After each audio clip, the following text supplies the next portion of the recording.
Hello friends, हमारे channel Hindi IT गुरु में आप सभी का स्वागत है। अगर हमारा वीडियो आपको पसंद आ रहा है तो हमारे चैनल को सब्सक्राइब करें और हमारे वीडियो को लाइक करें, कमेंट करें तथा दूसरों को शेयर करें। जैसा कि हम लोग भाग 8 को पिछले वीडियो में पढ़ चुके हैं। भाग 8 के तहत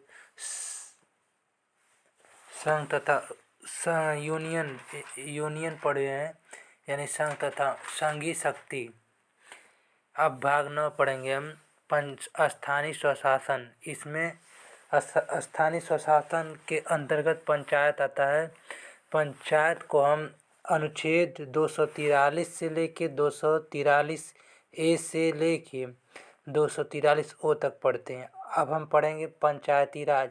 सर, पंचायती राज क्या होता है इसके बारे में पढ़ेंगे। लोकतांत्रिक देशों की सबसे बड़ी चुनौती रही है। जो लोकतांत्रिक देश होता है, जिन लोगों का जिसमें लोगों के द्वारा मेंबर को मनोनीत करके अपने मनपसंद सदस्य को चुनाव किया जाता है, तो उस देश में सबसे बड़ी चुनौती रही है कि कैसे प्रत्येक निर्णय में जनता की सहभागिता को बढ़ाया जाए, यानी कि जनता के निर्णय को कैसे बढ़ावा दिया जाए। यह पंचायती राज में सबसे बड़ी चुनौती रही है। फिर जिससे वे अपने विकास का रास्ता खुद ही तय करे, कि जनता हो जिससे वो अपने विकास का रास्ता जनता खुद ही तय कर ले। इसी उद्देश्य को बढ़ावा देने के लिए सत्ता के विकेंद्रीकरण की बात कही जाती है। इसी उद्देश्य को बढ़ाने के लिए सत्ता की विकेंद्रीकरण की बात की गई है। गांव में व्याप्त समस्याओं को केवल केंद्रीय स्तर पर बैठकर हल नहीं किया जा सकता, बल्कि इन समस्याओं को भी केंद्रीय के माध्यम से ही किया जाए। यानी गांव में कोई भी मामले को निरीक्षण स्तर पर, कोई केंद्रीय स्तर पर नहीं, बल्कि गांव के लोग ही मिलजुल के, गांव का मुखिया ही मिल के कर सकता है। फिर माध्यम से हल किया जाए, जिसका सबसे अच्छा माध्यम ग्राम सभा हो सकती है। ग्राम की कोई भी समस्याओं को हल करने के लिए ग्राम सभा हो सकती है। अब पंचायती राज व्यवस्था से तात्पर्य, पंचायती राज व्यवस्था से क्या तात्पर्य है? पंचायती राज व्यवस्था तात्पर्य है सत्ता के विकेंद्रीकरण से है, यानी सत्ता को विकेंद्रीकरण से पंचायती राज का तात्पर्य है। पहला, जनता शासन या प्रशासन में पारदर्शिता लाना। जनता शासन एवं प्रशासन में पारदर्शिता लाना, यानी पारदर्शिता लाना जनता प्रशासन के तहत। जनता की भागीदारी शासन प्रशासन में बढ़ाना, यानी अधिक से अधिक जनता को भागीदार बनाना शासन या प्रशासन में। उत्तरदायी शासन प्रशासन का निर्णय, यानी उत्तर देने वाली सरकार को ही प्रशासन का निर्माण करना। ग्रामोद्धार करना, सामाजिक न्याय एवं सामाजिक परिवर्तन करना, सामाजिक न्याय और समाज के बीच में परिवर्तन करना। अब स्थानीय स्वशासन की विशेषताएं, यानी स्थानीय स्वशासन की विशेषताएं, जनता अपनी समस्याओं को स्वयं हल कर सके। स्थानीय स्वशासन के अंतर्गत जनता यानी लोग अपनी सभी समस्याओं को स्वयं ही हल कर सकें। कार्यों के बंटवारे से केंद्र एवं राज्य स्तर की सरकारों का बोझ कम होगा। जिसे अगर कार्य का बंटवारा हो जाएगा तो केंद्र और राज्य सरकार का बोझ हल्का हो जाएगा। कार्यों के बंटवारे का विकास होता है। जो जैसे कार्य का बंटवारा हो जाएगा तो अधिक से अधिक विकास होगा। सत्ता के विकेंद्रीकरण से जन कल्याणकारी कार्यों को आसानी से पूरा किया जाता, यानी जितने भी लोगों की हित में होता है उस कार्य को जल्द से जल्द पूरा किया जा सकता है। अब स्थानीय स्वशासन के विकास, यानी डेवलपमेंट ऑफ स्थानीय स्वशासन। भारत के स्थानीय स्वशासन का जनक लॉर्ड रिपन 1880 से 84 ईस्वी को माना जाता है, यानी लॉर्ड रिपन को स्थानीय स्वशासन का जनक माना जाता है।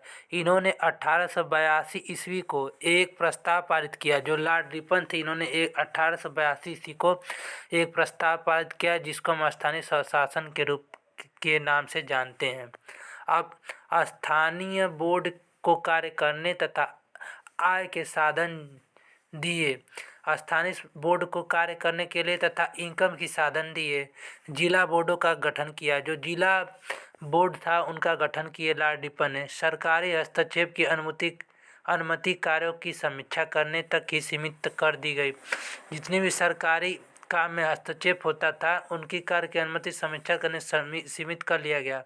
अब पंचायती राज व्यवस्था शासन भारत की महत्वपूर्ण खोज है। जो पंचायती राज व्यवस्था थी यह भारत की सबसे महत्वपूर्ण खोज मानी जाती है, जो प्रमुख स्थानीय स्वशासन के रूप में दक्षिण भारत में चोल प्रशासन से मिलता है। पंचायती राज व्यवस्था जो प्रमुख स्थानीय स्वशासन के रूप में दक्षिण भारत में चोल प्रशासन से मिलता है।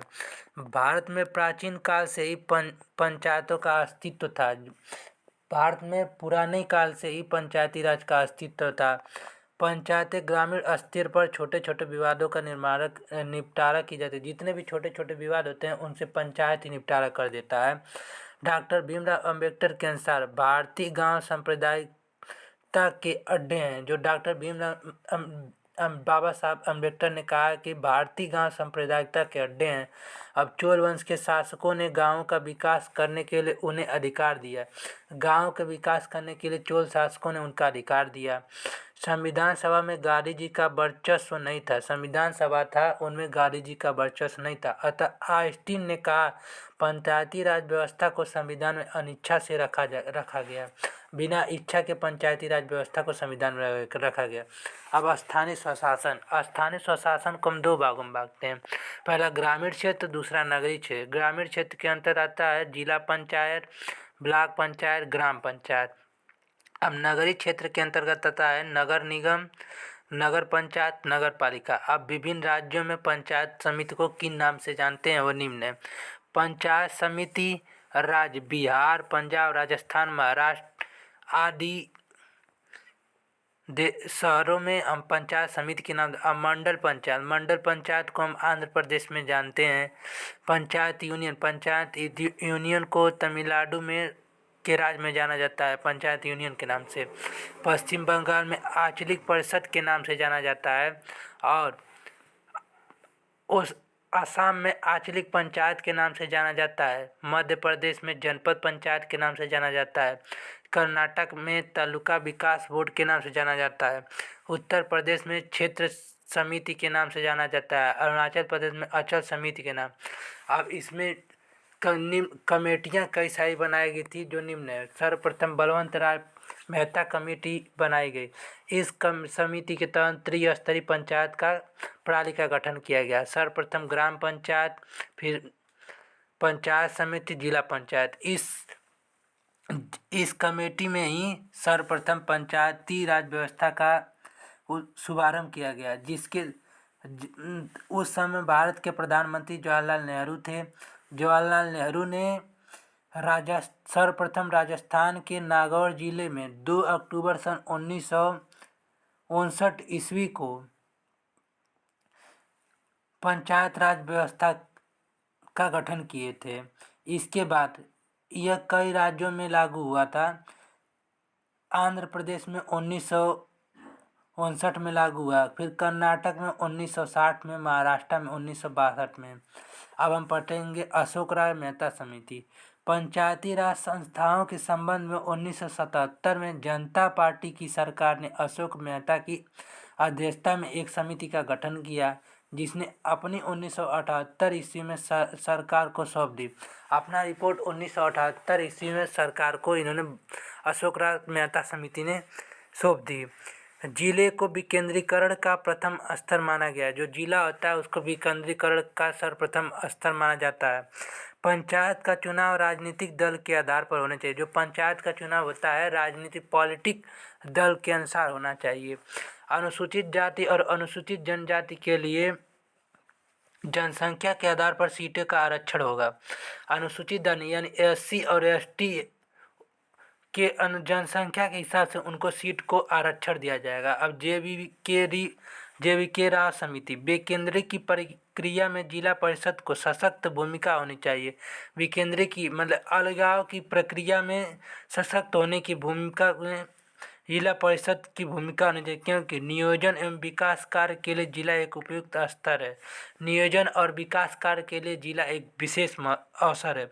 नियमित चुनाव कराने के लिए इन्होंने 4 स्तरीय पंचायती राज व्यवस्था का गठन किया, JVK राज समिति ने। अब PK योगन समिति, इस समिति का गठन 1988 ईस्वी में हुआ था। पंचायती राज संस्थाओं पर विचार करने के लिए किया गया। PK योगन समिति, इसका गठन 1958 ईस्वी में हुआ था। इस पर विचार करने के लिए पंचायतों को संवैधानिक दर्जा दे जाने की सिफारिश की गई थी। इस कमेटी के अनुसार पंचायतों को संवैधानिक दर्जा दिलाने के लिए सिफारिश की गई थी। अब हम आगे पढ़ते हैं। पंचायत से संबंधित अनुच्छेद जो हैं हम पढ़ेंगे, जितने भी अनुच्छेद हैं। सर्वप्रथम अनुच्छेद 243।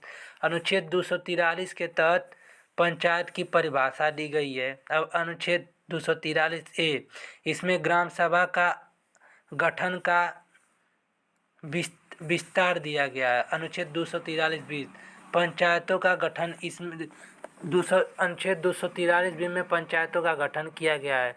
अब अनुच्छेद 243C, पंचायतों की संरचना, यानी इसमें पंचायतों की संरचना के बारे में बताया गया है। अनुच्छेद 243D, स्थानों का आरक्षण, यानी किन किन स्थानों पे किन लोगों का आरक्षण है, उस हिसाब से अनुच्छेद 243D में कहा गया है। अब अनुच्छेद 243E, पंचायतों की अवधि, यानी पंचायत की कितनी कार्य सीमा है उसकी अवधि। अब अनुच्छेद 243F, सदस्यों की निहितता, यानी कितने सदस्य वहाँ पे निहित होंगे, यानी उस पंचायत में कार्य करेंगे। अब अनुच्छेद 243G, पंचायतों की शक्तियाँ, प्राधिकार एवं उत्तरदायित्व, पंचायतों का क्या क्या कार्य है और क्या क्या उनकी शक्ति है और कैसे कैसे क्या करना है, यह सब 243G में दिया गया है। अब अनुच्छेद 243H, पंचायतों द्वारा कर अधिरोपित करने की शक्तियाँ और उनकी विधियाँ, यानी कितने भी टैक्स लगते हैं उन समय अधिरोपित करने गतिविधियाँ और उनकी विधियाँ। अब अनुच्छेद 243I, वित्तीय स्थिति के पुनर्विलोकन के लिए वित्त आयोग का गठन करना, यानी फाइनेंशियल स्थिति के पुनर्विलोकन के लिए फाइनेंस आयोग का गठन करना। अब 243J, पंचायतों के लेखाओं का संपरीक्षा, यानी सब कुछ लेखा जोखा का जांच करना। अब अनुच्छेद 243K, पंचायतों के लिए निर्वाचन, यानी पंचायतों के लिए मेंबरों की निर्वाचन करना, चुनाव करवाना। फिर अनुच्छेद 243L, संघ राज्य क्षेत्रों को लागू करना, यानी यूनियन स्टेट राज्यों को लागू करना। फिर अनुच्छेद 243M, इस भाग का कर्तव्य क्षेत्रों को लागू न होना। फिर अनुच्छेद 243N, विद्यमान विधियों और पंचायतों का बना रहना। अनुच्छेद 243O, निर्वाचन संबंधी मामलों में न्यायालय से हस्तक्षेप का वर्णन, यानी मेंबर को नियुक्त करने के लिए मामलों में न्यायालय के लिए हस्तक्षेप का वर्णन करना। अब हम नेक्स्ट वीडियो में पढ़ेंगे ग्राम सभा। तब तक के लिए थैंक यू। अगर हमारा वीडियो आपको पसंद आ रहा है तो लाइक करें, कमेंट करें, हमारे चैनल को सब्सक्राइब करें। तब तक के लिए थैंक यू।